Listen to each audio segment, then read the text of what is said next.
ल है हिजो मैले स्ट्रेस स्ट्रेन कर्भसम्म पढाएको थिएँ है, सबैलाई याद छ नि होइन? जसले अटेन्ड गरेको थियो उसलाई याद होला। हाम्रो स्ट्रेस जहिले पनि वाइ एक्सिसमा प्लट गर्ने, स्ट्रेन एक्स एक्सिसमा है। त्यस्तो गर्दाखेरि एउटा सर्टन अप्पर यिल्ड पोइन्ट, त्यसपछि यो लो कार्बन स्टिल अथवा माइल्ड स्टिलमा यस्तो लोवर यिल्ड पोइन्ट पनि देखिन्छ।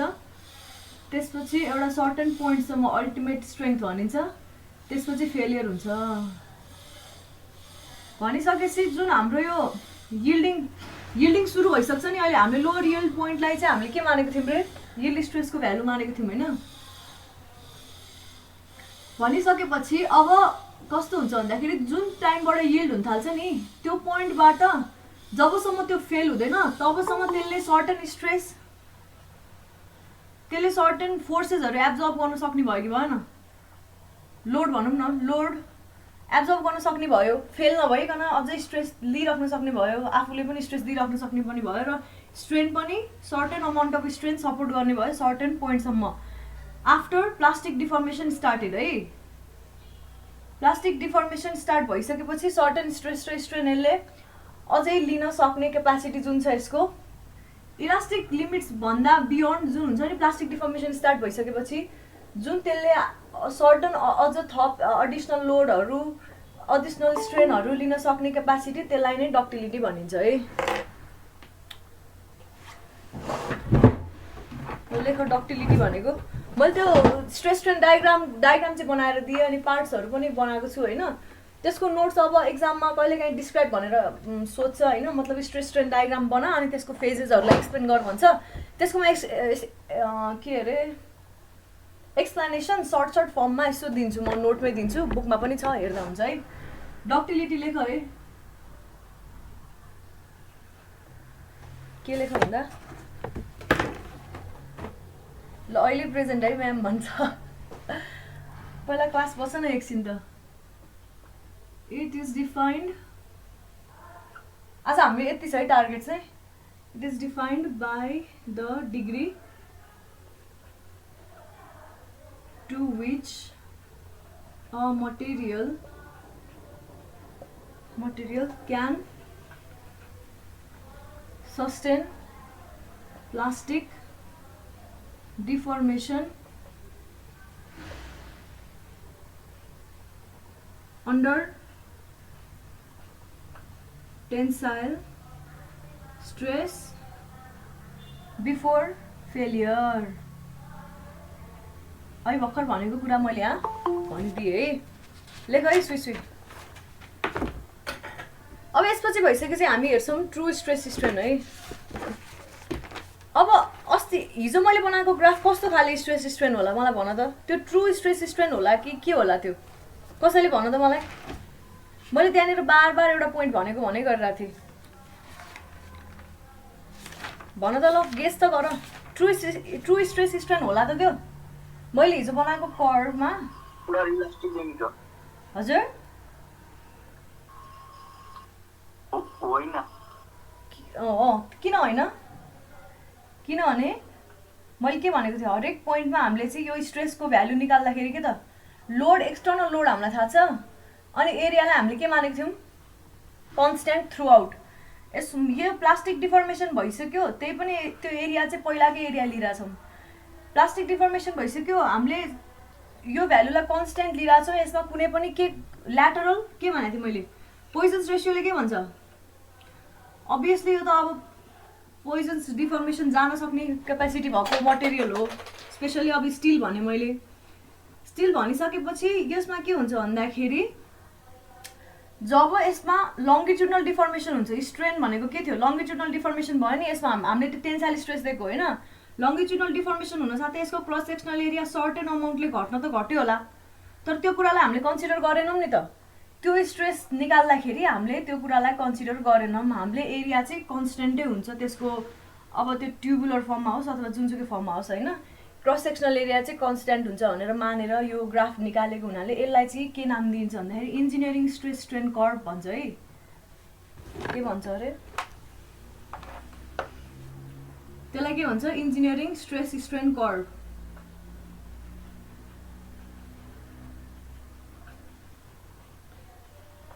अब ट्रु स्ट्रेस स्ट्रेन कर्भ चाहिँ कसरी निक्लिन्छ होला भन्दाखेरि त्यो चेन्ज इन एरियालाई पनि कन्सिडर गरेर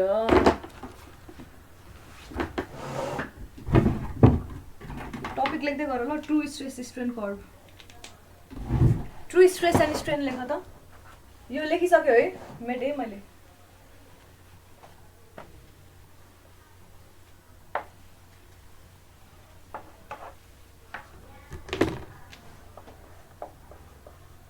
तिमीहरूलाई पुकार सरले पढाउनुहुन्छ कि उन्न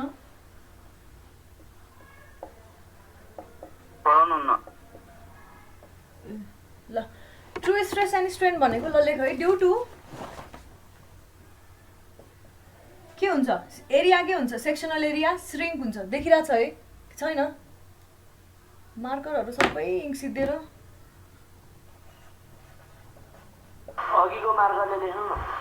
अघिको मार्करमा इङ्क सिद्धिन लागिसक्यो क्या कस्तो इङ्कै छैन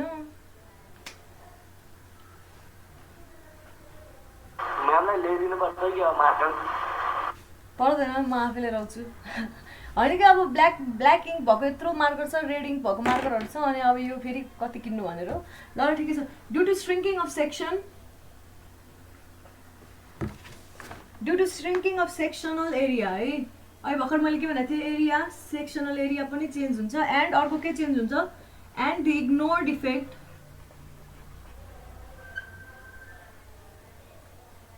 effect of developed elongation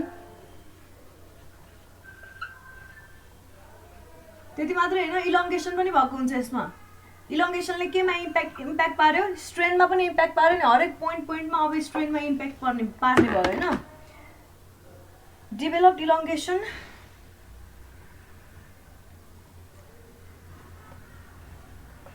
true stress and strain differ from engineering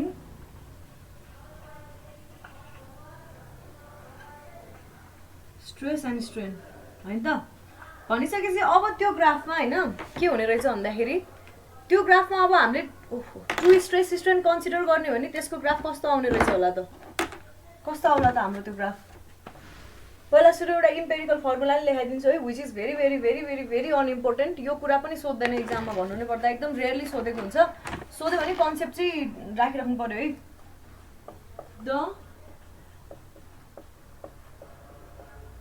एकचोटि सोधेछ क्या हो द रिलेसनसिप बिट्विन यो फर्मुला सोधेको छैन ट्रु र इन्जिनियरिङ स्ट्रेस स्ट्रेनमा चाहिँ के फरक छ अथवा दुईटैको ग्राफ बना भनेर त्यो एउटै ग्राफमा बनाउन मिल्छ के द रिलेसनसिप बिट्विन ट्रु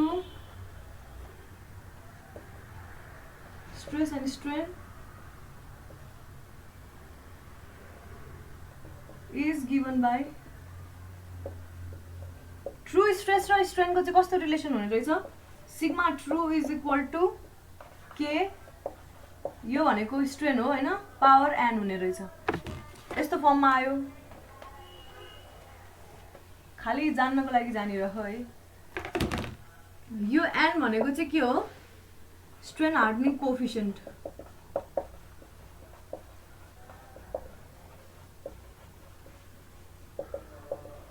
हो भने के भनेको के हो strength coefficient है इम्पेरिकल हो सबै के गरेर पत्ता लगाएको भन्दाखेरि ल्याबमा पत्ता लगाएको कुराहरू है इम्पेरिकल भन्ने साथ त्यही बुझिहालिन्छ अब strain hardening coefficient ले के भन्छ भन्दाखेरि जति यो कोएफिसिएन्टको भ्यालु बढी भयो त्यति नेकिङ हुन बडी रेजिस्टेन्स आउने रहेछ बडीमा मतलब स्ट्रेन यो इटाको भ्यालु जस्तै कि एउटामा 100 छ अर्कोको 95 छ भने जुनको 100 छ त्यसमा चाहिँ नेकिङ हतपत हुँदैन जुनको 95 छ त्यसको चाहिँ नेकिङ छिटो हुने रहेछ है इजिली हुने रहेछ भनौं न त्यो ध्यान हो कि इटा हो इटा हो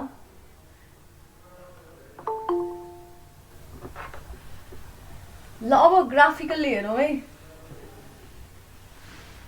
ग्राफ चाहिँ हाम्रो कस्तो फर्म हुँदो रहेछ भन्दाखेरि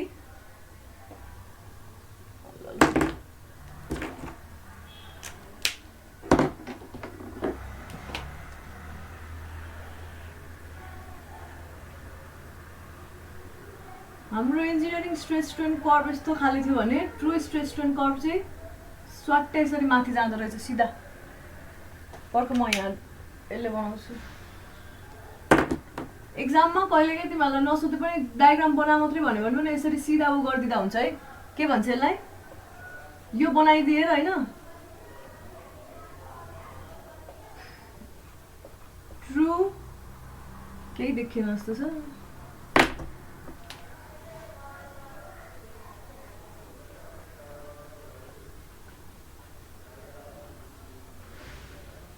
यो ट्रु यस्तो हुन्छ स्ट्रेन यो स्ट्रेस डिफ्रेन्ट मटेरियलको लागि यो पनि कहाँ कुन पोइन्टबाट फर्म हुने बेग्ला बेग्ला हुन्छ है एउटा टिपिकल एक्जाम्पल भयो खाली यस्तो खाली क्यारेक्टरिस्टिक नदेखिन सक्छ मात्रै भन्नु खोजेको यसले र यो पनि भयो है अब हामी डिफ्रेन्ट टाइप्स अफ मटेरियल हेरौँ मटेरियलहरु कस्तो कस्तो हुन सक्ला त भनिसकेपछि डिफर्मेसनको बेसिसमा डिफर्मेसनहरु कतिको हुन सक्छ यताउता त्यस्तो बेसिसमा कति टाइप्सको मटेरियल होला त यसो सोच्ने हो भने एउटा कुनै अब यही रेन्जलाई मात्रै हेर्ने हो भने पनि हेर त यहाँनिर यो रेन्जमा मात्रै फल गर्ने यो रेन्जलाई मात्रै फलो गर्ने यो रेन्जमा जाँदै नजाने सधैँभरि इलास्टिक नै भइराख्ने भयो इलास्टिक मटेरियल अथवा अलिकति पनि लोड दिन नसक्ने लोड अलिकति अप्लाई गरे कि त्यहाँ डिफर्मेसन भइहाल्ने त्यो भन्नाले स्ट्रेस नआउनु हो कि इन्टर्नल स्ट्रेसले के गर्छ इन्टर्नल स्ट्रेसले एक्सटर्नल लोडहरुको जुन इफेक्ट हुन्छ त्यसलाई रेजिस्ट गर्न खोज्छ इन्टर्नल स्ट्रेस नै जेनेरेट हुँदैन भने त्यो बडीबाट के हुन्छ जति बाहिर एक्सटर्नल फोर्सेस लगायो त्यति नै बराबर डिफर्मेसन भइ नै हाल्छ के त्यो बडीमा त्यस्तो खाली बडी भयो प्लास्टिक बडी अब अर्को खाली बडी यस्तो बडी हैन आइडियल केस सबै आइडियलै हो पर्फेक्टली भन्ने कुरा हुँदैन अब अर्को आइडियल केस के होला भन्दाखेरि के होला त मलाई एकचोटी भन त एउटा के भयो भन्दाखेरि जहिले पनि आफ्नो ओरिजिनल पोजिसनमै फर्केर आउने जति लोड लगाए पनि आफ्नो ओरिजिनल पोजिसनमै फर्केर आउने त्यसपछि अर्को लोड लायो कि त्यो स्लिप भइहाल्ने भन्नाले त्यो डिफर्म भइहाल्छ भने प्लास्टिक भन्यो अर्को कस्तो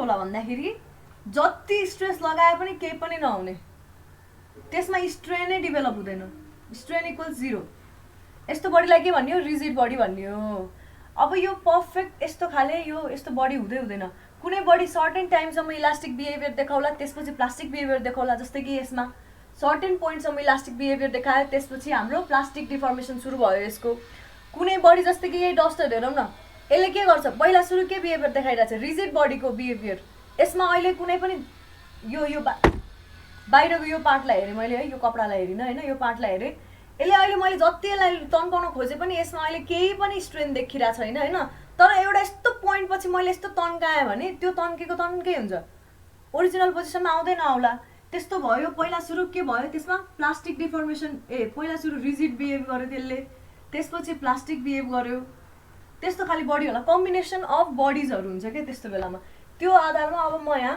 हल्का सानो सानो कुराहरु लेखाउँदै छु है मैले जुन कुरा भने त्यसलाई म चट छोटो लेखाउँछु खोइ लेख बुझ्नको लागि काम लाग्छ है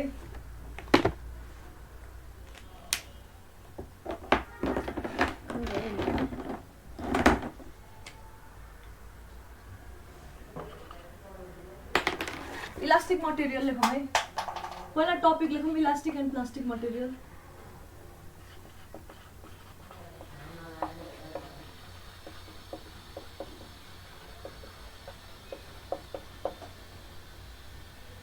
देखिरहेछ है कि छैन बिजोग छ हजुर बिजोग छ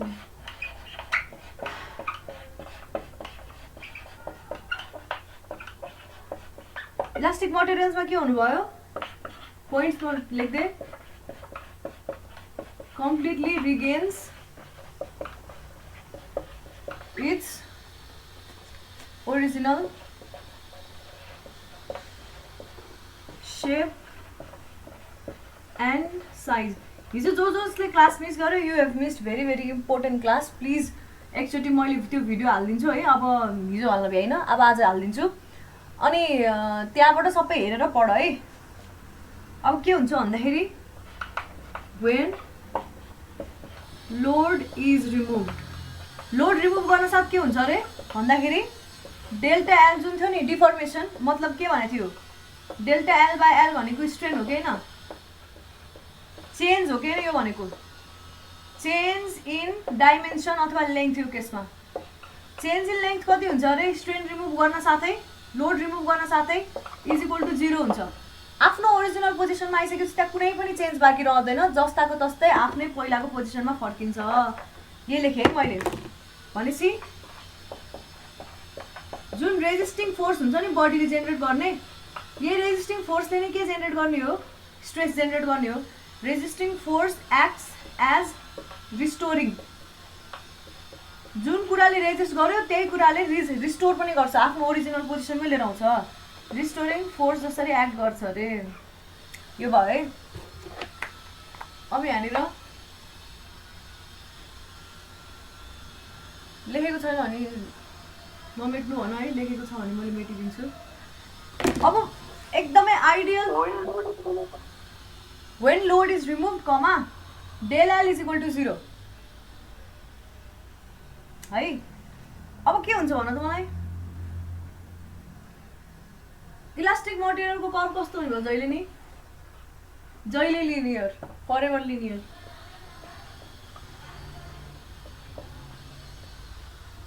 perfectly elastic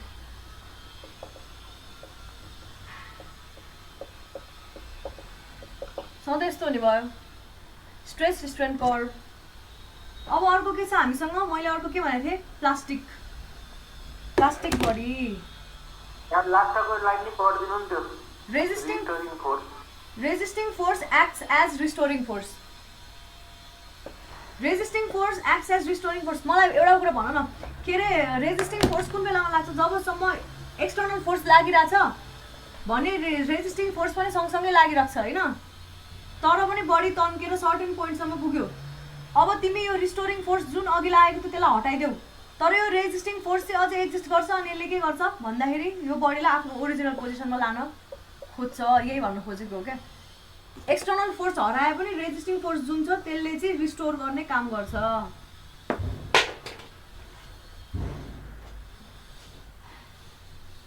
अब अर्को प्लास्टिक मटेरियल त्यो 1 नम्बर हो नि यो आई लेखेँ मैले अघि नम्बरै दिन बिर्से जस्तो छ नम्बर दिने ह्याबिटै नभएर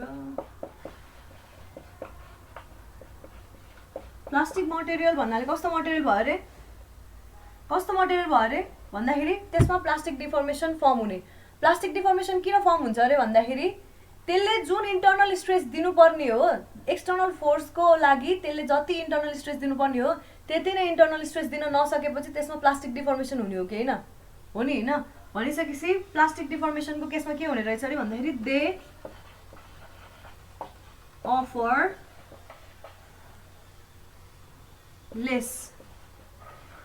lesser resisting force है than applied force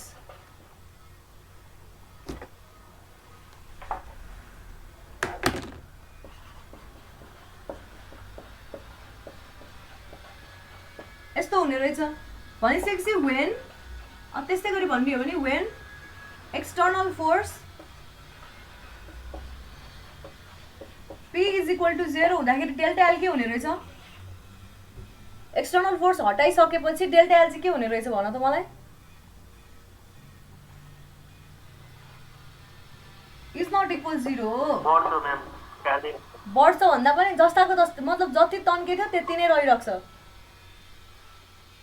तन्के थियो भने आफ्नो ओरिजिनल पोजिसनमा कम्प्लिटली आउँदैन सर्टेन अमाउन्ट अफ स्ट्रेन मतलब त्यति नै त नरहला हैन अलिकति कम अमाउन्टमा थोरै अमाउन्ट जस्तै कि यो बडी यस्तो छ भने यो प्लास्टिक बडी कस्तो बडीलाई नि प्लास्टिक बडी भन्न मिल्यो भने मैले तन्काएँ यसलाई तन्केर यहाँ आयो हैन अब मैले यसलाई छोडेँ भने यो ठ्याक्कै यहीँ नआएर अलिकति यहाँसम्म आउँछ भने पनि यो प्लास्टिक बडी भयो यसले कम्प्लिटली आफ्नो ओरिजिनल पोजिसन रिटेन गर्न सकेन भने यो अहिले के भयो प्लास्टिक मैले अघि जुन इक्जाम्पल दिएको थिएँ नि तन्काएँ मैले तन्काएर लोड लाएर छोडिसकेपछि त्यही पोजिसनमा रहन्छ भने त्यो चाहिँ आइडियल्ली प्लास्टिक हो क्या त्यसले चाहिँ एक थोपो पनि स्ट्रेस दिएन क्या थोपै स्ट्रेस दिएन नि त्यो आइडियली प्लास्टिक भयो अलिअलि स्ट्रेस त दियो इन्टर्नल हैन त्यसले नै रेजिस्ट गर्यो आफ्नो ओरिजिनल पोजिसनमा ल्याउन त खोज्यो तर फुल्ली सकेन सर्टन स्ट्रेन अझै बाँकी रहन्छ सर्टन इलोङ्गेसन डिफर्मेसन त्यो चाहिँ अझै बाँकी रहन्छ भने त्यो बेलामा चाहिँ त्यो सिम्पली प्लास्टिक बडी भयो है त।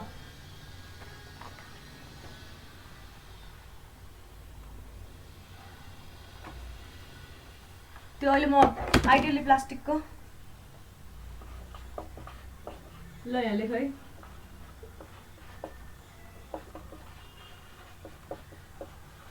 आइडियल प्लास्टिक बडीको केसमा के होला भन्दाखेरि there it offers no restoring force.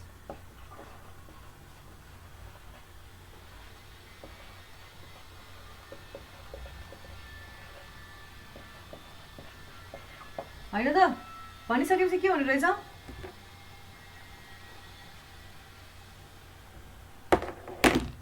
That is F internal force F is equal to 0 so sigma is equal to F by हो कि होइन इज इक्वल टु 0 हुने भयो होइन त। सिग्मा इज इक्वल टु 0 हुने भइसकेपछि खालि सधैँभरि 0 हुने भयो। स्ट्रेन चाहिँ बढेको बढ्यो जति फोर्स लगायो त्यति एक्सटर्नल फोर्स जति लगायो त्यति स्ट्रेन चाहिँ बढ्ने भयो। तिमीले यसरी ग्राफमा हेर्ने भने स्ट्रेन बढेको बढै छ तर एक्सटर्नल स्ट्रेस इन्टर्नल स्ट्रेस चाहिँ 0 को 0 छ। एक्सटर्नल फोर्स चाहिँ लगाएको छौ है फेरि तिमीले एक्सटर्नल फोर्स चाहिँ नलगाए त त्यो केही न केही भयो त्यो इक्विलिब्रियम आफै सेल्फ इक्विलिब्रियममा भयो। एक्सटर्नल फोर्स लगायो होइन तर इन्टर्नल फोर्स एक थोपो पनि जेनेरेट गरेन। जति फोर्स लगायो त्यही अमाउन्ट अफ डिफर्मेसन आएको गऱ्यो भने यही लाइन हुने भयो क्या।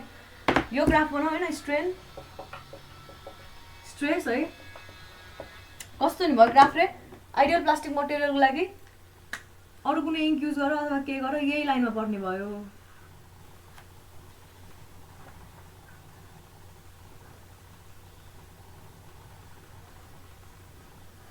यसरी लेख्नुभन्दा नि figure stress strain curve for ideal plastic material भनेर लेख है।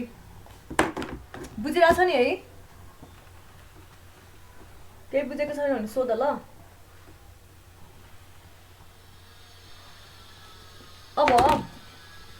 अब हामी थर्ड टाइप अफ बडी हेर्छौँ के हो त्यसको नाम रिजिड बडी रिजिड मटेरियल। फर्स्टमा अप्लाइड मेकानिक्स पढ्दा पुरै रिजिड मटेरियलको स्टडी गरेको हो डिफर्मेसनलाई कन्सिडर गरेको थिएँ। अब रिजिड मटेरियलमा के हुन्छ रिजिड मटेरियलमा स्ट्रेन के हुन्छ इज इक्वल टु 0 हुने भयो। सिधै यो लेख्नुभन्दा पनि पहिला डिफर्मेसन 0 हुने भयो होइन इक्वल्स 0 मतलब delta L is equal to 0 भनिसकेपछि strain is equal to delta L by L हो भने यो इज इक्वल टु के हुने भयो 0 हुने भयो नि होइन। यति भइसकेपछि अब मलाई भन Young's modulus E is equal to stress upon strain होइन इज इक्वल टु के हुने भयो इन्फिनिटी हुने भयो। यो यङ्स मोडुलस भनेको के हो भन्दाखेरि स्ट्रेस स्ट्रेन कर्वको स्लोप पनि हो कि होइन यो कर्वको स्लोप हो कि होइन स्ट्रेस अपन स्ट्रेन भन्न साथै यो स्ट्रेस स्ट्रेन कर्वको स्लोप आउने भएको भएन एम भ्याल्यु हो भनिसकेपछि एम इन्फिनिटी हुनु भनेको tan theta is equal to infinity कुन बेलामा हुन्छ 90 हुँदाखेरि हुन्छ। अथवा यसलाई सिम्पली डायग्रामबाटै बुझ्ने हो भने पनि कस्तो हुने रहेछ स्ट्रेस जति पनि जेनेरेट गर्न सक्ने रहेछ जति एक्सटर्नल फोर्स लगाऊ त्यो बराबरको स्ट्रेस जेनेरेट गरिदिन्छ। स्ट्रेस उसले जेनेरेट गरिदिन्छ कसरी गरिदिन्छ भन्दाखेरि एक थोपो पनि डिफर्मेसन हुँदैन स्ट्रेन 0 को 0 स्ट्रेस चाहिँ जति पनि लिने भयो ल यो पोइन्टमा पर्ने भयो क्या यसको अलगमा यहाँनिर यसरी जाने भयो भनेदेखि रिजिड बडीको लागि आइडियल रिजिड अब रिजिड भनौँ होइन रिजिड बडीको लागि यस्तो खाले हुने रहेछ कर्व स्ट्रेस स्ट्रेन कर्व है।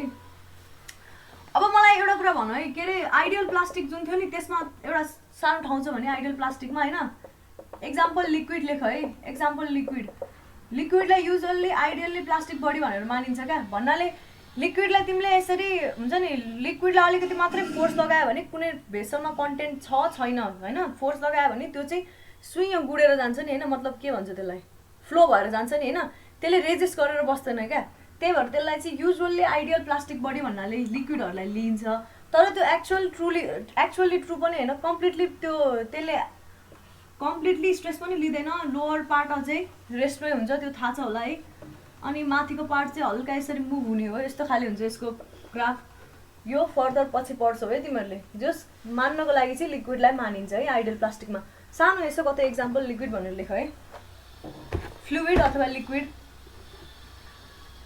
यो भयो है। अब यो तीनटा बडीलाई कम्बाइन गर्यो भने मैले अहिले भर्खर भनेको थिएँ कस्तो कस्तो रे, इलास्टोप्लास्टिक अथवा रिजिड प्लास्टिक। अर्को हुने भयो के हो, इलास्टो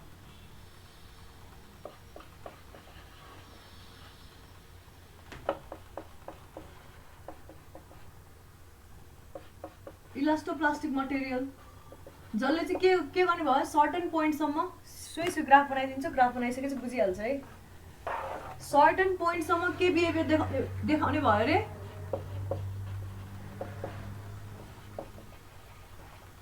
सर्टेन पोइन्टसम्म इलास्टिक बिहेभियर, त्यसपछि प्लास्टिक बिहेभियर यस्तो देखाउने भयो। यो के भयो, एकदम आइडियल्ली प्लास्टिक बिहेभियर देखायो भने इलास्टो आइडियल प्लास्टिक मटेरियल भयो।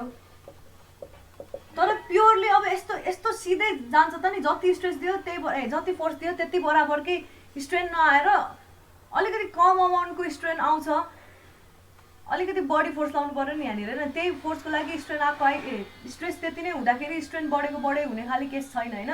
त्योभन्दा बढी स्ट्रेसै लिन सकेन नि त होइन यो के अरे आइडियल प्लास्टिक मटेरियलले। सिग्मा समथिङ यसको भ्याल्यु सिग्मा 1 भन्यो भने सिग्मा 1 भन्दा बढी स्ट्रेनै लिन सकेन, त्यसपछि एकदम आइडियल प्लास्टिक मटेरियल भयो। सुई जति लोड लगाए पनि डिफर्म हुँदै गयो भने यो इलास्टो आइडियल प्लास्टिक मटेरियल भयो। तर त्यो नभएर सर्टेन स्ट्रेस अझै लिँदै गरिरहेछ तर साथसाथै प्लास्टिक डिफर्मेसन पनि भइ नै रहेछ भने यो बेलामा चाहिँ इलास्टो प्लास्टिक भयो यो चाहिँ। यसको एक्जाम्पल के छ हामीसँग, सबसे अगाडिदेखि हेर्दै गएको के हो रे एक्जाम्पल भन्दियो त मलाई, mild still, low carbon still, थोरै अमाउन्ट अफ कार्बन हुन्छ त्यो लो कार्बन स्टिल भयो होइन। अब अर्को के छ, रिजिड प्लास्टिक।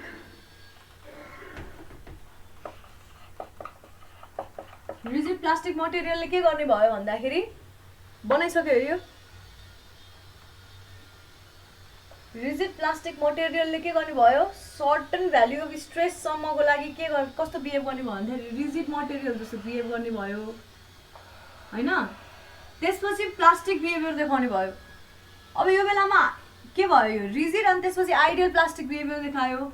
यस्तो खाले छ भने रिजिड र प्लास्टिक बिहेभियर देखायो है यो बेलामा। यस्तो डिफ्रेन्ट कर्भ हुनसक्छ। यो यिल्ड स्ट्रेस भनेर भन्यो है यसलाई। अहिलेको पनि त्यो सिग्मा भनेको यिल्ड स्ट्रेसै हो। किन भन्दाखेरि यिल्ड स्ट्रेस भन्नाले के हो रे, यिल्ड स्ट्रेसको डेफिनेसन मैले के भनेको थिएँ भन त, यिल्ड स्ट्रेसको डेफिनेसन के भनेको थिएँ भन न। लो यिल्ड पोइन्टको स्ट्रेस त्यो त हो, तर त्यो लो यिल्ड हाई यिल्ड कहिलेकाहीँ लो यिल्ड हाई यिल्ड छैन, एउटा मात्रै भ्यालु छ भन्ने त्यो कुन बेलामा कस्तो भ्यालुलाई चाहिँ हामीले रिजिड के अरे यिल्ड स्ट्रेस भनेको थियौँ रे भन्दाखेरि जुन पोइन्टबाट चाहिँ के देखाउन छोड्छ, जुन पोइन्टबाट चाहिँ प्लास्टिक डिफर्मेसन स्टार्ट हुन्छ। एक्चुअल डेफिनेसन त्यो हो है, जुन पोइन्टबाट प्लास्टिक डिफर्मेसन स्टार्ट हुन्छ त्यो पोइन्टलाई यिल्ड स्ट्रेस भन्ने हो नि। यो केसमा पनि यिल्ड स्ट्रेस यही भयो। अघिको केसमा जुन मैले आइडियल इलास्टोप्लास्टिक बनाएको थिएँ नि यहाँनिर हेर है, यो यहाँबाट यसरी गथ्यो अथवा यसरी गथ्यो, यो पोइन्ट नै यिल्ड स्ट्रेस हुन्छ यो बेलामा। यसमा लोवर हायर केही देखिया छैन, यो पोइन्टबाट प्लास्टिक डिफर्मेसन स्टार्ट भइसकेको छ। खालि त्यो लो कार्बन स्टिलको लागि स्पेसल फिचर हो क्या त्यो चाहिँ लोवर यिल्ड पोइन्टलाई चाहिँ यिल्ड स्ट्रेस मान्ने। प्लास्टिक डिफर्मेसन के लेख्दै थिएँ म,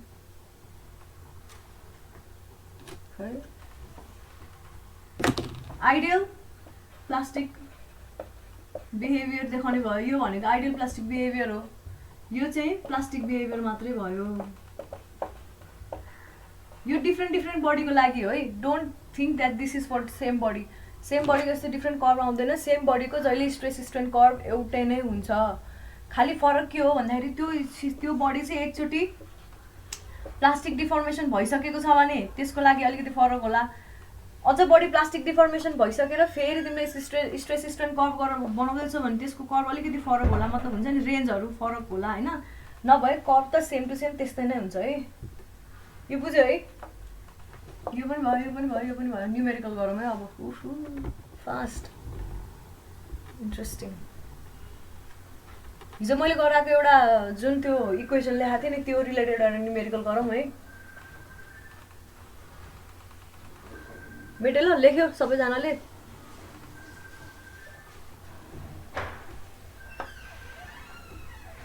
कस्तो नदेखे जस्तै हुने रहेछ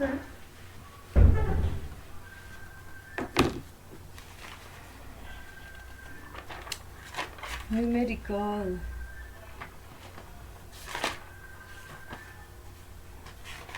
यो च्याप्टरबाट न्युमेरिकल धेरै खाले छ है पहिला सुरु क्वेसन नम्बर 1 है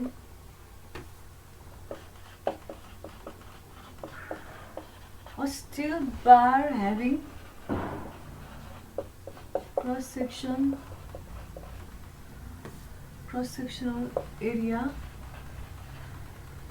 of acetone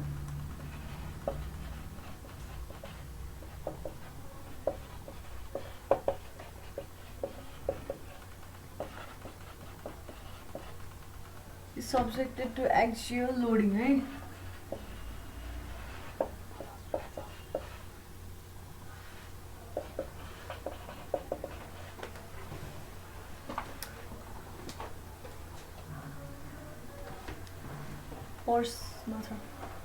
Determine the total elongation हिजो भर्खर हामीले फर्मुला लेखेको थियौं नि हिजो कि अस्ति त्यही फर्मुला युज गर्ने टोटल elongation of bar अनि क्वेशनमा अलरेडी के दिएको छ भन्दाखेरि ए अर्को पनि क्वेशन के छ भने also find the value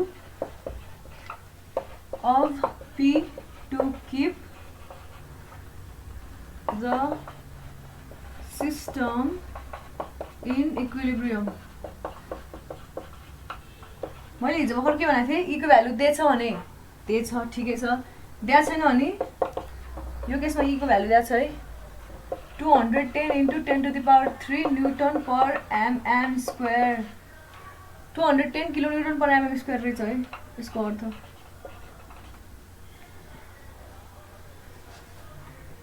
two 210 है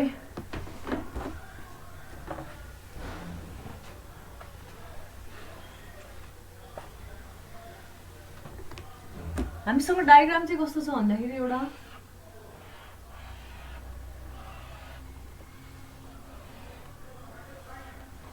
यो युनिफर्म हो है नन युनिफर्म देखे पनि युनिफर्म हो त्यसपछि अर्को छ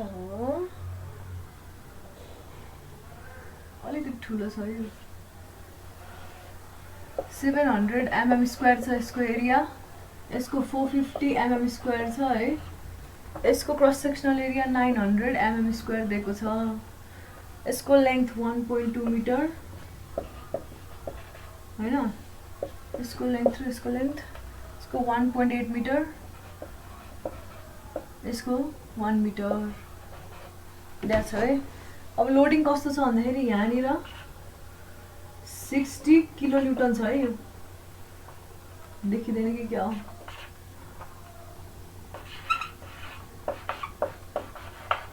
60 किलो न्यूटन छ यहाँनिर p हामीलाई p फाइन्ड गर्नु छ है त्यसपछि अर्को यहाँनिर 80 किलो न्यूटन देखाएको छ र यहाँनिर कति दिएछ एक्सटर्नल 100 किलो न्यूटन यो छ है हामीसँग क्वेशन अब मलाई भन तिमीहरुले p को भ्यालु त निकाल्न सक्छौ नि हैन p को भ्यालु कसरी निकाल्ने अलरेडी त्यहाँ हिन्ट दिइसकेको थियो find the value of p to keep the system in equilibrium भनेको थियो हैन इक्विलिब्रियम भनेको थियो भनेपछि इक्वेसन अफ इक्विलिब्रियम लगाइदेऊ इक्वेसन अफ इक्विलिब्रियम लगाइदेऊ समेसन fx = 0 0 गर एउटा कुनै डाइरेक्सनलाई पोजिटिभ मान p को भ्यालु आउँछ p को भ्यालु खोज्दै गर त म यहाँ अलि यो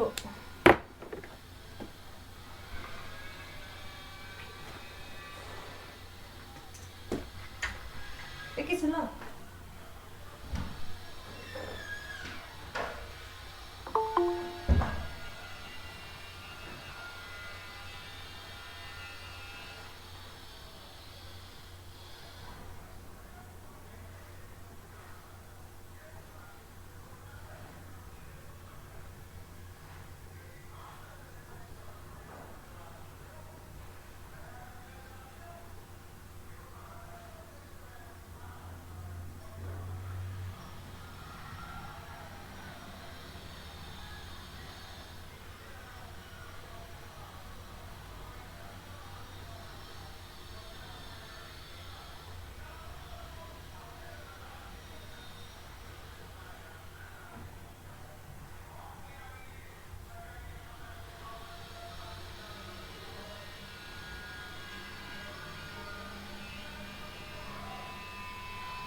p को भ्यालु निकाल्यो कति आयो 40 ल using equation of equilibrium for the system कस्तो आउँछ summation fx is equal to 0 यतातिरलाई मैले पोजिटिभ भन्यो भने -60 plus p plus -80 plus 100 is equal to 0. Therefore p is equal to कति आयो हाम्रो 20 40 आयो माइनस आयो र पोजिटिभ आयो त पोजिटिभ हो उता जाँदाखेरि ओहो पोजिटिभै आउँछ है अब नेक्स्ट फ्री बडी डायग्राम बनाऊ हरेक सेक्सनको ड्राइङ नेक्स्ट स्टेप के लेख्ने drawing free body diagram of each section मेटेँ ल मैले यो फेरि बनाउनु पर्ने भइहाल्यो के गर अरे भन्दाखेरि ड्राइङ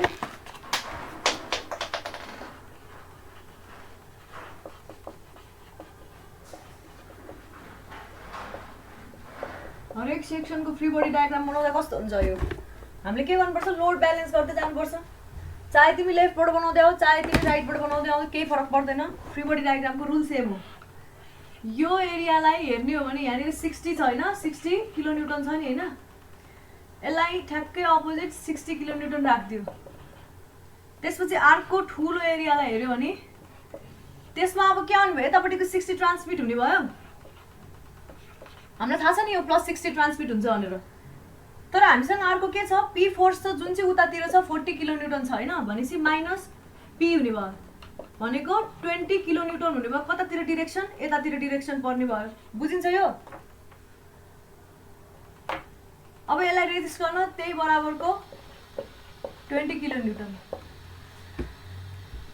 यही ठाउँमा अलरेडी एउटा पी लोड थियो नि त यतातिर फर्केको त्यही भएर है यस्तो आयो 20 कसरी लेख्नु भयो एकचोटि फेरि भन्दिनु त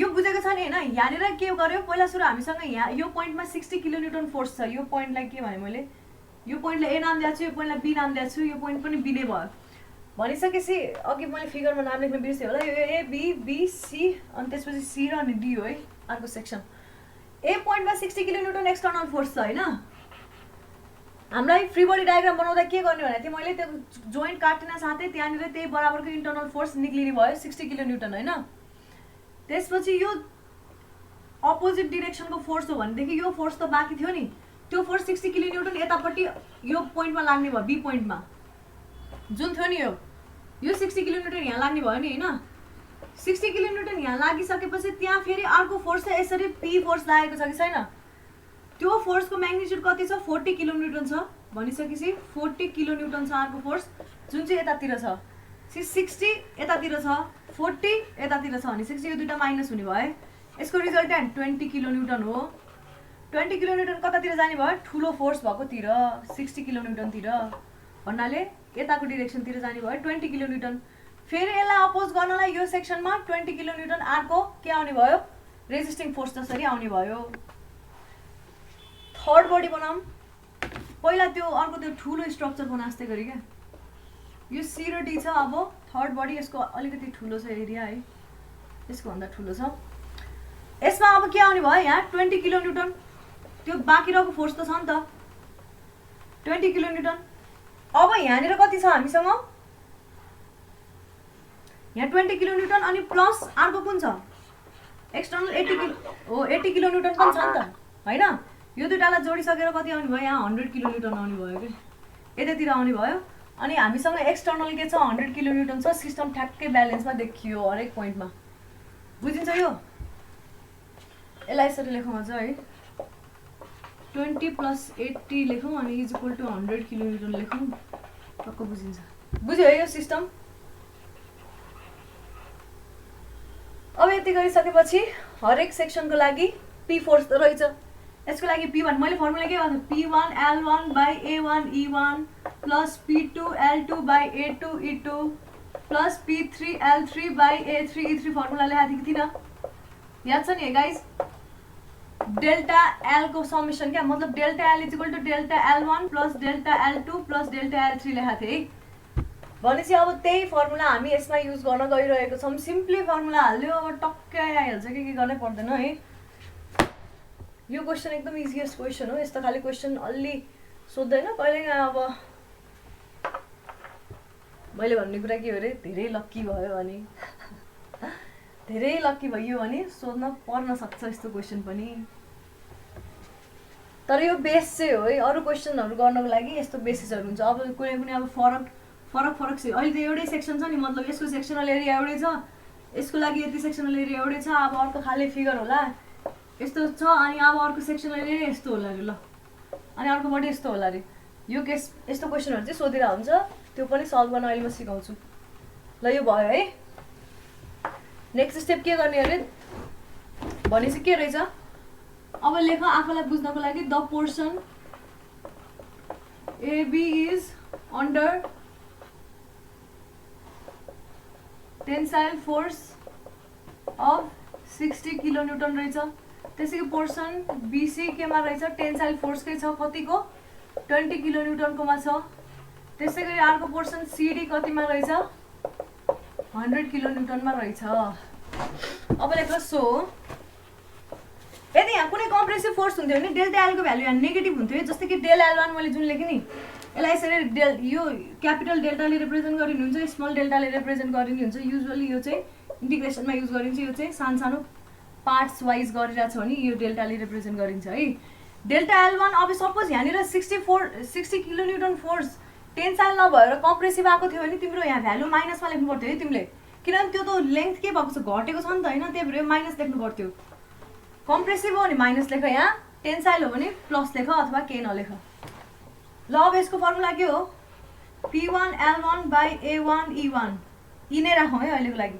यो कति आयो भन्दाखेरि 60 × 10⁻³ न्युटन पर mm स्क्वायरमा गर्छु है मैले सबै, किन E को भ्यालु न्युटन पर mm स्क्वायरमा दिएको छ, म न्युटन पर mm स्क्वायरमै लान्छु यसलाई। न्युटन भयो, लेन्थ कति छ 2 मिटर छ भनेपछि 2000 mm भयो, अपन एरिया केमा दिएछ 450 mm स्क्वायर दिया होला, mm स्क्वायर दिएको छ। यो कति आउँदो रहेछ, मैले अहिले E को भ्यालु यतिकै राखेँ है, 16 × 10⁻⁴ बाई E आउने रहेछ है। E सेम छ, E सेम नभएको भए मैले यहाँ भ्यालु हालिदिन्थेँ है। E1 E2 E3 पनि फरक भएको भए सबै क्यालकुलेट गर्दै जान्थेँ। अहिले अब यो हाल्दा नि हुन्छ नहाल्दा नि हुन्छ, फरक पर्दैन। डबल किन क्यालकुलेट गर्नु भनेर हो हजुर। E 210 × 10⁻³ newton per mm square क्वेसनमा दिएको थियो त ल है। लेन्थ पनि दिएको छ म्याम, लेन्थ पनि दिएको छ त, खै त लेख्नु भन्नु जस्तो लाग्छ। लेखेको त 1 मिटर 1.2 1.8 र 1 मिटर होला नि म्याम, त्यो त 1200 होला नि, त्यहाँ कहाँ 2000 ए अँ 1200 चाहिँ हो। ल कति मिटरहरु त्यो लेन्थ एकचोटि भन्नु त। 1.2 1.8 र अनि त्यसपछि 1 मिटर। यो मैले लेखेको थिएँ भाइ, 2000 होइन 1200 नै हो, ठिकै हो। मैले 2000 लेखेको छु है झुकेर। ल यति गर्दाखेरि 16 × 10⁻⁴ आउँछ है। 1200 कै क्यालकुलेसन गरेको होइन, मैले यहाँ लेख्न चाहिँ 2000 लेखेको छु है। ल अब डेल्टा L2 क्यालकुलेट गर। P2 L2 बाई A2 अनि E, यसको भ्यालु कति आउँछ 20 × 10⁻³ × L2 भनेको हामीसँग 1800 छ, डिभाइड बाई A2 भनेको 900 × E छ। यो भ्यालु आयो 4 × 10⁻⁴ डिभाइड बाई E आयो। त्यसै गरी डेल्टा L3 निकाल्दाखेरि मेरो कति आयो भन्दाखेरि आफै गर, यो 14.29 × 10⁻⁴ अपन E आयो है। 14.29 × 10⁻⁴ अपन E आयो है मेरो यो भ्यालु। भनिसकेपछि therefore total elongation delta L अथवा डेल L जुन लेख्दा नि हुन्छ भनेको delta L1 plus delta L2 plus delta L3 हुने भयो, is equal to 1 by E भनेको 210 × 10⁻³ छ, 16 प्लस 4 प्लस 14.29 × 10⁻⁴ छ। यहाँ यसलाई टक्क सल्भ गर्ने हो नि एमएममै एन्सर आउँछ है। तिमीले अगाडि जुन जुन त्यो जस्तै कि एरियालाई एमएममा राखेको छौ सबै एउटै युनिटमा राख, तिमीले लेन्थहरूलाई जुन युनिटमा राखेको छौ लास्टमा एन्सर त्यही युनिटमा आउँछ। अब यसलाई सल्भ गर्दाखेरि मेरो एन्सर कति आउँछ भन्दाखेरि 1.632 mm आउँछ है। एन्सर एमएममै डाइरेक्टली यति आउँछ, त्यो भनेको एमएममा हो, युनिटमा गडबड नगर है।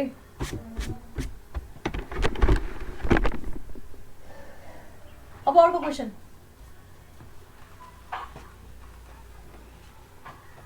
अर्को क्वेसन चाहिँ अलिकति अर्कै खाले छ, यस्तो भन्दा पनि है हल्का जियोमेट्री युज हुने खालको छ।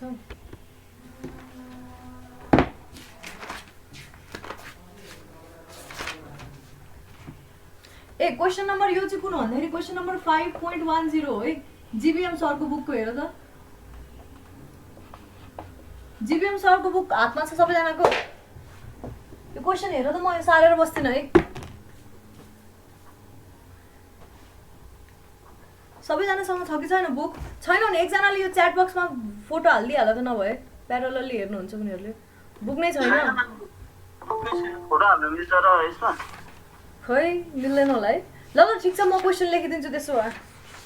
ओ माई गड, टाइम लाग्ने भयो। ठिकै छ।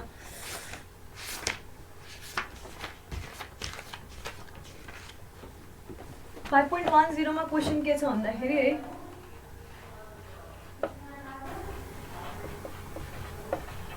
जोसँग बुक छैन हेर, अब यो कुरा मैले यस्तोमा भन्नु नहुने है। जोसँग बुक छैन उसले होइन एउटा कोही साथीलाई मेहनत गर्न लगाएर टक्क बुकको फोटो खिचेर पिडिएफ बनाएर पठाउन लगाऊ है। बुक किन्नुभन्दा पनि होइन बरु केही न केही त गर्नु पऱ्यो नि, which is very very very illegal है। फेरि मार्छ यस्तो, यो पार्ट काटेर हाल्नुपर्छ युट्युबमा। इन्स्ट टु अ भर्टिकल वाल। इलोङ्गेसन त सेल्फ पोइन्टको इलोङ्गेसन भएको त पढेकै छैन म्याम। हजुर, इलोङ्गेसन ड्यु टु सेल्फ वेट भन्ने त पढेकै छैन, अनि त्यसकै न्युमेरिकल गर्छ। इलोङ्गेसन ड्यु टु सेल्फ वेटको न्युमेरिकल गराउनलाई होइन नि त मैले अहिले। इलोङ्गेसन ड्यु टु सेल्फ वेट पढेको छैन, इलोङ्गेसन ड्यु टु टेम्परेचर पढेको छैन, इलोङ्गेसन अफ नन युनिफर्म सेक्सन पढेको छैन। पढ्ने कुरा बाँकी छ नि। न्युमेरिकल यो त एकदमै कस्तो भन्दाखेरि यो चाहिँ अगाडि पढेको कुरासँग रिलेटेड न्युमेरिकल भएर, अब म तिमीलाई इलोङ्गेसन ड्यु टु सेल्फ वेट र सबै थोक एकैचोटि पढाएर न्युमेरिकल गराउनु भन्दा हरेक सेक्सनमा आउन सक्ने खाले न्युमेरिकल एक दुईवटा हेर्दै लिएर जाँदा सजिलो हुन्छ होइन र? त्यस्तै बुझ्दा हुन्छ उहाँ। Okay, a rigid bar AB is hinge to a vertical wall होइन, एन्ड सपोर्टेड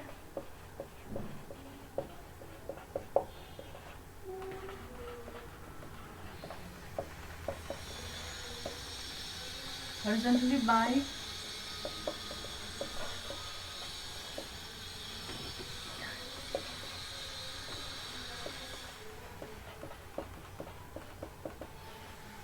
फिगरमा देखाएको छ अरे होइन।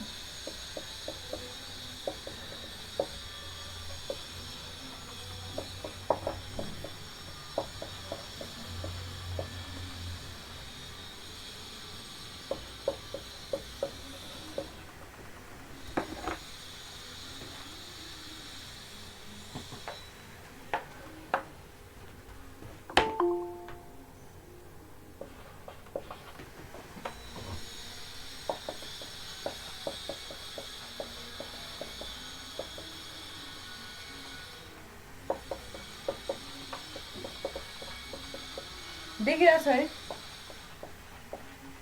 1500 kg/cm² छ अरे अलाउेबल स्ट्रेस अनि क्रस सेक्सनल एरिया यति छ अरे। भनेपछि अब के भनेको छ क्वेसनले, find the safe value of magnitude of load P, कस्तो अफ भन्ने भनेला, load P and the corresponding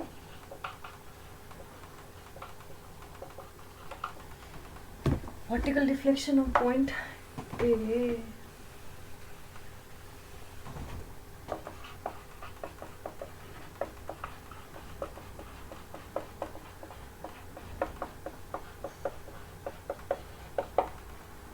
question यो छ हैन, E is equal to tie बारको लागि है 2 × 10⁶ kg पर सेन्टिमिटर स्क्वायरमा दिएर रहेछ है। अब डायग्राम कस्तो छ भन्दा डायग्राम हाम्रो यस्तो छ, एउटा रड छ हैन, यो रड चाहिँ रिजिड छ, बिर्सिनु हुँदैन। यो रड रिजिड छ, यो रडमा के हुँदैन, कुनै पनि डिफर्मेसन जाँदैन, यो रड डिफर्मै हुँदैन। यस्तो खाले रड छ है हामीसँग। यसरी कुनै हिन्जमा अड्काइएको होला र अर्को हामीसँग के छ, ठ्याक्क बिचबाट एउटा बार टेन्सन वायर गएको छ सिडी हैन, डी भयो। यो 2 मिटर छ हैन टोटल हिन्ज भएको पोइन्टसम्म भनौँ। डाइरेक्टली यहाँ हिन्ज गर्दा नि हुन्छ, अथवा यहाँ छुट्टै मैले चाहिँ त्यो रोलर लगाएर हिन्ज गर्दैछु है। हिन्ज नै लगाएर यहाँनिर हिन्ज छ यस्तो हैन, 2 मिटर छ यति र यति 2 मिटर छ अरे। अनि हाम्रो फोर्स यहाँनिर पी फोर्स छ, यहाँ यसरी देखाएको छ, यहाँ पी फोर्स। पी पनि अननोन छ, सी पोइन्ट भयो, डी पोइन्ट भयो, यो बी र यो ए। यो कति दिएछ भन्दाखेरि यो हामीलाई 1.5 मिटर दिएको छ। अब हामीले हैन यो फोर्स खोज्नको लागि के गर्नुपर्छ, यो फोर्स खोज्नको लागि के गर्नुपर्छ, यो बडीको फेरि के चेक गर्ने हो, त्यही समेसन एफएक्स, समेसन एफवाई अथवा समेसन एम, त्यही हामीसँग भएको 3टा फर्मुला भनिसकेपछि त्यो लाउँदाखेरि एकचोटि हेर यो पी फोर्स ले अब अर्को कुन फोर्सलाई ब्यालेन्स गर्ला। यो रडको वेटलाई नेग्लिजिबल मानेको छ अहिले, रडको वेट दिएको छैन भने चाहिँ आफूले अज्युम नगर्ने। यो रड रिजिड छ। अर्को आउन सक्ने फोर्स भनेको यहाँ टेन्सन। तिमीलाई मैले एउटा क्वेसन दिएको थिएँ नि, त्यो उतापट्टि पनि च्याप्टर 1 को ट्युटोरियलमा पनि एउटा क्वेसन दिएको थिएँ नि, जहाँनिर चाहिँ यस्तो खालेबाट यस्तो टेन्सन वायर आएको थियो नि के त, यस्तो खाले युडिएल आएको होला क्या। यहाँ युडिएल छ, यहाँनिर यहाँ युभिएल छ, यहाँनिर युडिएल छ, अनि यस्तो खाले। यसमा मैले सबैजनालाई के भनेको थिएँ, सोध्नेहरूलाई यहाँनिर यसलाई केले रिप्लेस गर, टेन्सनले रिप्लेस गर। यो टेन्सन पनि अननोन हो भनेको थिएँ है, किन भन्दाखेरि टेन्सन पत्ता लगाउने केही कुराहरू भनेकै थिएन। अब यो केसमा पनि यहाँको टेन्सन पत्ता लगाउनु पर्ने छ, अनि आउन सक्ने यहाँनिर नि रियाक्सन आउला, एउटा हरिजन्टल रियाक्सन, अर्को भर्टिकल रियाक्सन आउला। यो क्यालकुलेट गरेर बस्नुपर्छ कि पर्दैन, अहिले सोधेको छ क्वेसनले हामीलाई छैन, पी भ्यालु मात्र सोधेको छ। पी भ्यालु डाइरेक्टली निकाल्न मिल्ला कि नमिल्ला हेरौँ है। सबसे फर्स्टमा यो एंगल पत्ता लगाऊँ, theta. It's always easier to solve the geometry है। लेट एंगल सल्युसन हैन, let angle made by tension wire be theta.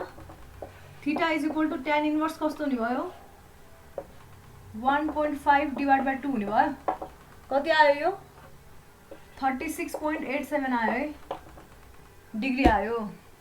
अब के गर्नु पर्यो हामीलाई, यो वायरको के दिएको छ, अलाउएबल स्ट्रेस दिएको छ, स्ट्रेस इन टेन्सन दिएको छ। अनि अर्को एरिया पनि छ हामीसँग, सेक्सनल एरिया पनि छ। भनिसकेपछि टेन्सन फोर्स आउने भयो भएन। टेन्सन फोर्स भनेको के रहेछ, sigma is equal to tension force upon area. भनेपछि tension force is equal to sigma into A हुने भयो। त्यही गरौँ है, छिटो यो फेयरली म लेखाउँछु है। भन्नाले फर वायर इन टेन्सन,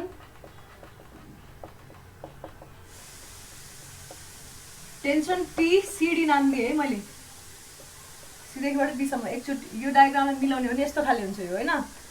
भनेपछि सिग्मा सिडी अथवा सिग्मा सिडी भनौँ मैले, टी सिडी अपन एरिया त्यो वायरको, और T CD is equal to sigma CD allowable stress in tension भनेर दिएको छ तिमीलाई। कति दिएको छ, 1500 केजी पर सेन्टिमिटर स्क्वायरमा दिएछ। यो अहिले मैले युनिट लेख्नु परेन, जस रिमाइन्ड गर्नलाई। इन्टु एरिया कति छ, सेन्टिमिटर स्क्वायरमै छ हाम्रो, 0.5 दिएको छ होइन। भनिसकेपछि कति आउने रहेछ टेन्सन त्यो केसमा, टेन्सन कति आयो, 750 केजी आयो।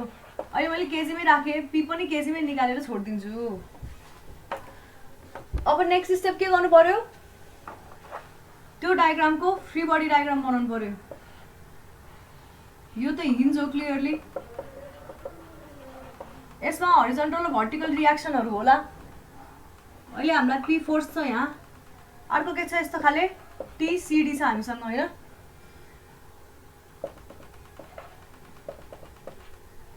यसलाई के गरेर सल्भ गर्नु पर्ला मलाई भन त कसैले ल के गर्यो भने सिधै p को भ्यालु आउला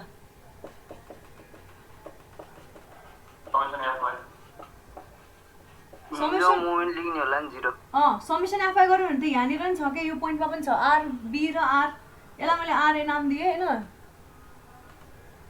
यो पोइन्टको नाम के हो b हैन r b y नाम दिए यसलाई मैले r b x नाम दिए r b y पनि आउँछ के यो त्यत्रो लामो प्रोसेस गर्नु भन्दा सिधै यहाँनिर मोमेन्ट दिदियो भने एउटा यसको भर्टिकल कम्पोनेन्टले दिनु भयो अर्को यो p फोर्सले दिनु भयो अनि अर्को चाहिँ के गर्नु पर्यो भने यस्तो खाले क्वेशनमा यो जुन थिकनेस देखाइरहेछ नि यो रडको यो रिजिड रडको थिकनेस जुन देखाएको छ यसलाई नेग्लिजिबल मान है भन्नाले सबै सेन्टरमा एक्ट गरेको फोर्सेसहरु हो भनेर मान्नु पर्यो है यो p फोर्स पनि सेन्टरमा एक्ट गरेको यो टेन्सन पनि ठ्याक्कै यसको सेन्टरमै एक्ट गरेको छ भनेर मान्नु पर्छ है लेन्थ वाइज त सेन्टरमा एक्ट गरेको छ भन्नाले यस्तो क्या टेन्सन यहाँनिर एक्ट गरेको भनेर मान्नु पर्यो क्या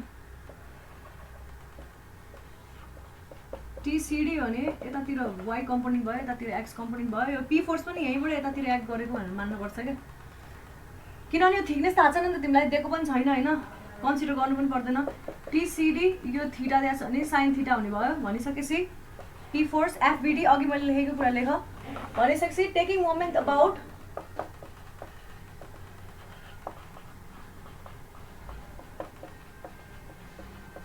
यो पोइन्टको नाम के छ रे b छ हैन केलाई पोजिटिभ माने मैले यसलाई नै पोजिटिभ माने अहिले जुन मान्न नि पाइन्छ नि यो मोमेन्टहरु लिँदाखेरि रियाक्सनहरु पत्ता लगाउँदा जुनलाई पोजिटिभ मान्न नि पाइन्छ है बेन्डिङ मोमेन्ट डायग्रामहरु बनाउँदाखेरि चाहिँ त्यो अरु रुलहरुलाई स्ट्रिक्टली फलो गर्नुपर्छ अहिले पर्दैन भनिसकेपछि p इन्टु टोटल लेन्थ 4 छ हैन यसले नेगेटिभ दिने भयो यसले यसरी घुमाउने भयो यसले यसरी घुमाउने भयो उल्टो दिने भयो भने चाहिँ minus TCD sin theta into यो डिस्टेन्स 2 छ 2 is equal to 0 so p is equal to कति हुने रहेछ TCD हाम्रो 750 थियो sin 36.87 हैन इन्टु 2 डिवाइड बाइ 4 कति आयो यो भ्यालु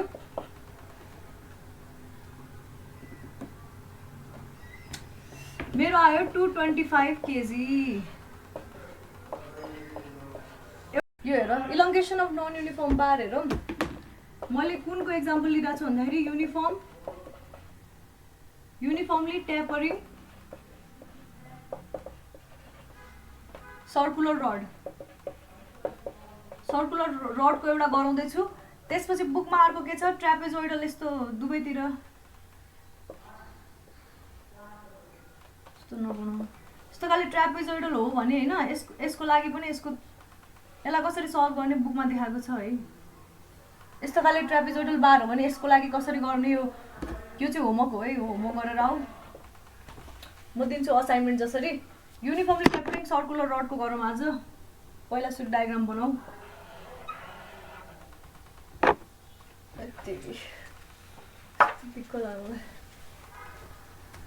यो भयो हैन अर्को यस्तो छ यसको क्रस सेक्सन यस्तो छ त्यो अघि भनेको अघि लेखेको कुरा त बुझ्यो होला है युनिफर्मली टेपरिङ भनेको छ एकदमै युनिफर्मली सेक्सन चेन्ज हुँदै गएको छ अरे थ्रु आउट द लेन्थ है लेन्थको अलङमा सेक्सन युनिफर्मली चेन्ज हुँदै गएको छ मेरो सेक्सन एकदमै नन युनिफर्म देखिए पनि यो एकदम युनिफर्म हो आफ्नो युनिफर्म डायग्राम बनाऊ है त्यस्तै के लजिक छ के त्यहाँ म अरु सोच्दै सकिनँ फेरि अब ल यो हेर यस्तो छ यतापट्टि p फोर्स यतापट्टि p फोर्स लाग्यो भने यसमा कस्तो खाले हुन्छ इलोंगेसन कस्तो आउँछ एउटा कुनै सेक्सन लिम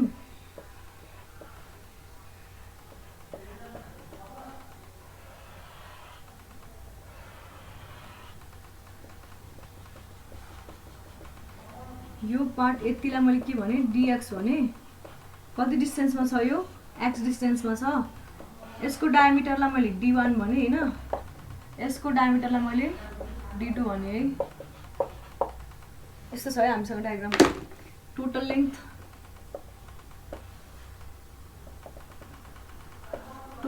l छ है टोटल लेन्थ l छ यसलाई a नाम दियो यसलाई b यस्तो छ ल्याङ्ग्वेज लेखो अ बार त्यो कन्फिडेन्स हरायो मेरो फेरि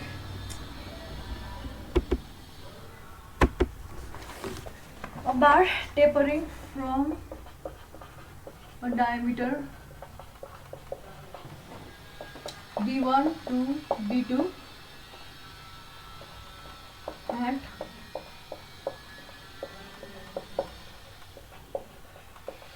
other end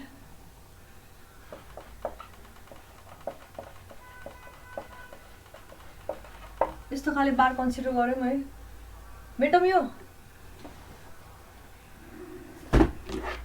लेखेको हो यो ओके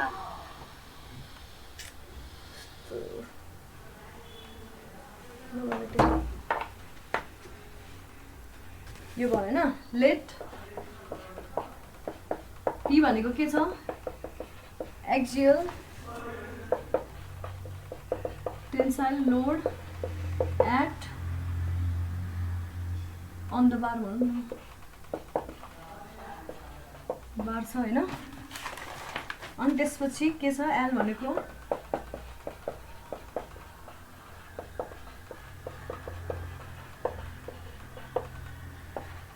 ई भनेको यङ्स मोडुलस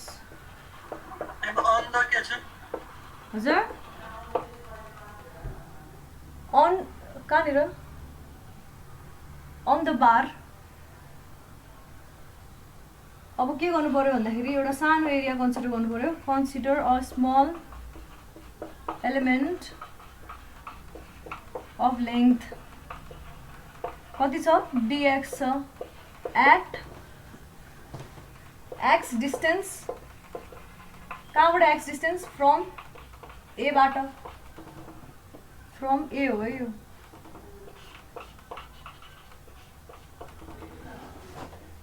त्यो अलरेडी देखाइसकेको छ है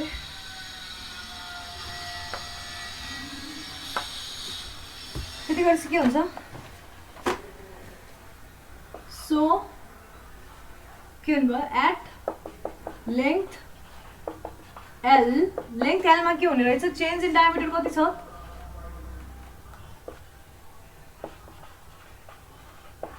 change in diameter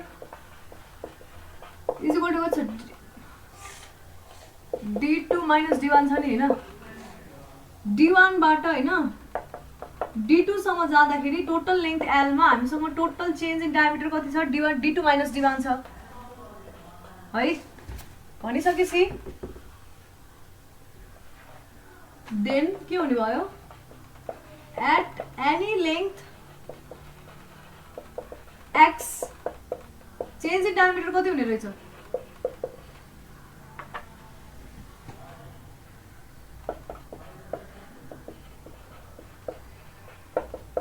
d2 minus d1 divided by l unit length मा चेन्ज हुँदाखेरि यति आउने रहेछ र x डिस्टेन्स मा x हुने रहेछ यो बुझिन्छ है यो बुझिरहेको छैन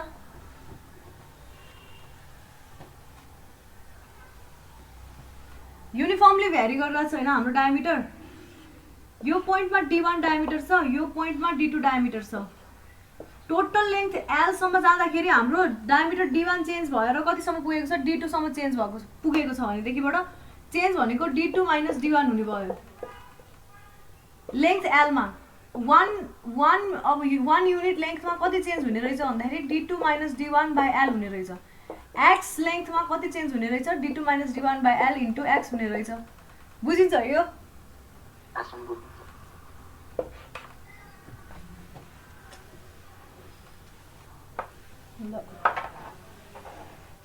भनिसकेपछि सो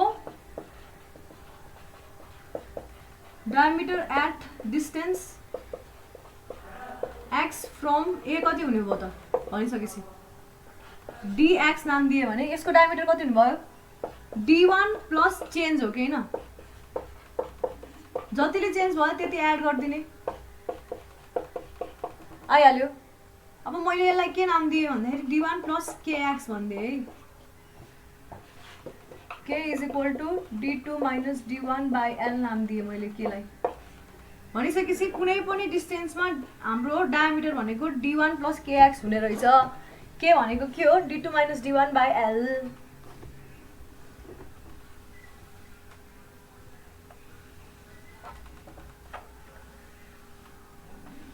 युनिफर्मली भ्यारिङ छ भने मात्र त्यस्तो हुन्छ है। ट्रायङ्गलले ल लाउने हो भने पनि त्यस्तो आउँछ क्या। यस्तो छ नि होइन, यसरी चेन्ज भएको छ, यसरी चेन्ज भएको छ नि त। हेर न, यो डिस्टेन्स सँगसँगै यो हाइट पनि चेन्ज हुँदै गर्छ। डिस्टेन्स सँगसँगै हाइट, डिस्टेन्स सँगसँगै हाइट, डिस्टेन्स सँगसँगै हाइट चेन्ज भएको छ। त्यही भएर त्यस्तो हुने हो क्या। युनिफर्मली चाहिँ जानुपर्छ है, तर युनिफर्म छैन भने यो काम लाग्दैन यो फर्मुला है। अब के गर्नु पर्यो भन्दाखेरि, एन्ड अब क्रस सेक्सनल एरिया पनि चेन्ज हुने भयो नि त होइन।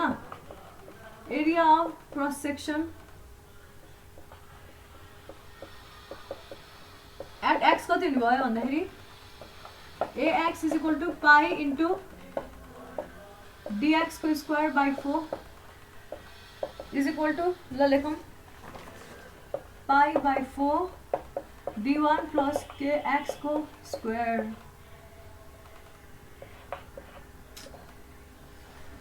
ल है यति भयो भनिसकेपछि अब हामीलाई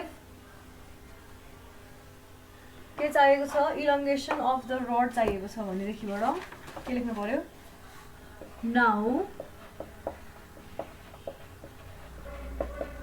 इलङ्गेसन अफ स्मल सेगमेन्ट। यसलाई मैले के नाम दिएँ अरे, delta x is equal to, मैले अहिले भर्खरै भनेको थिएँ यस्तो खाले डेल्टा केमा युज हुन्छ अरे भन्दाखेरि इन्टिग्रेसन नगरेर पार्टमा लिन्छ भने यस्तो खाले डेल्टा युज हुन्छ। त्यो भाइस वर्सा तरिकाले युज गर्दा नि हुन्छ, तर युजुअली यस्तो खाले डेल्टा चाहिँ इन्टिग्रेसन गर्नुपर्ने छ भने यस्तो खाले डेल्टा युज गरिन्छ है। Is equal to P into dx by Ax into E हुने भयो कि भन। ई त त्यो बडीको लागि कन्सटेन्ट हुने भयो। एउटा बडी युनिफर्म होमोजिनस आइसोट्रोपिक के छ भने ई को भ्यालु त्यो बडीको लागि कन्सटेन्ट हुने भयो। तर त्यो एरिया, त्यो पार्टको एरिया, सानो पार्टको एरिया एएक्स भनेको छु, अनि त्यसको सानो पार्टको लेन्थ भनेको डिएक्स पिएल बाई एई, त्यही भइहाल्यो है। अब यसलाई लेख, कसरी लेख भन्दाखेरि P into dx upon ax भनेको कति छ, पाई बाई 4 है, d1 प्लस kx को होल स्क्वायर इन्टु ई छ है। सो टोटल इलङ्गेसन कसरी आउने भयो भन्दाखेरि यसलाई इन्टिग्रेट गरिदियो भने आउने भयो कि भएन। यहाँ एक्स, यो डिएक्स मतलब एक्स भेरिएबल छ होइन, एक्स 0 देखिबाट एलसम्मलाई इन्टिग्रेट गरिदिने हो भने टोटल इलङ्गेसन आउने भयो यो फर्मुलामा है। भनिसकेपछि टोटल इलङ्गेसन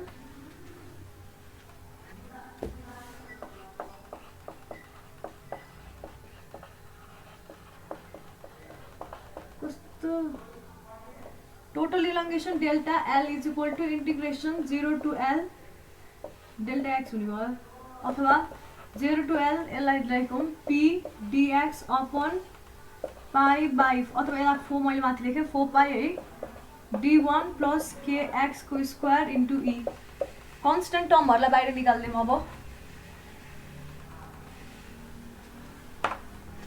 भनेपछि 4p बाई पाई ई होइन, integration 0 to L d1 plus kx को पावर -2 dx हुने भयो is equal to 4p by pi E होइन, d1 प्लस kx को power -2 plus 1 upon -2 plus 1 into के हुने भयो 1 बाई के हुने भयो नि होइन। के को कोफिसियन्ट जे छ, एक्स को कोफिसियन्ट जे छ त्यो पनि आउने भयो। उसले के भनेको,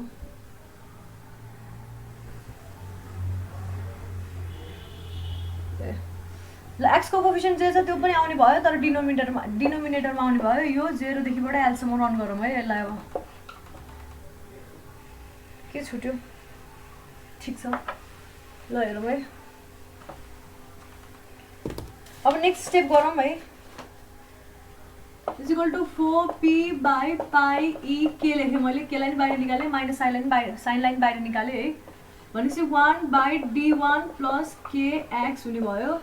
यसलाई 0 देखिबाट एलसम्म लगेँ मैले है, minus 4p by pi E के होइन, 1 by d1 minus 1 by d1 plus kl होइन, माइनस d1 मात्र, यति मात्रै हुने भयो है। बुझिरहेछ है, खालि अब यसको ठाउँमा एल हालेको, यसको ठाउँमा 0 हालिदिएको, यति आयो होइन। इन्टिग्रेसन गरेको हो सिम्पली भन्नुपर्दा, minus 4p by pi E के d1 minus d1 minus kl भयो, यसमा प्लसै थियो, divided by d1 plus kl होइन, इन्टु d1 भयो। यो काटिदियो, यो माइनस र यो माइनस पनि काट्यो, यो के र यो के पनि काट्यो भनेदेखिबाट 4pl/πe भयो होइन, 1 यो एललाई पनि यतापट्टि लेखिदिएँ। अब d1 प्लस यो के भनेको कति छ, d2 minus d1/l into l छ होइन त, एल काट्यो है, d1 is equal to 4pl/πe होइन। यो काटिसकेपछि फेरि अब यो d1 र d1 पनि क्यान्सल आउट हुने भयो, इन्टु 1/d1 इन्टु d2 बाँकी रह्यो, d हो यो। भनेपछि लास्ट फाइनल एक्सप्रेसन के आयो, 4pl/πe d1 d2 यस्तो आयो। यही नै हो डेल्टा एल, यही हो।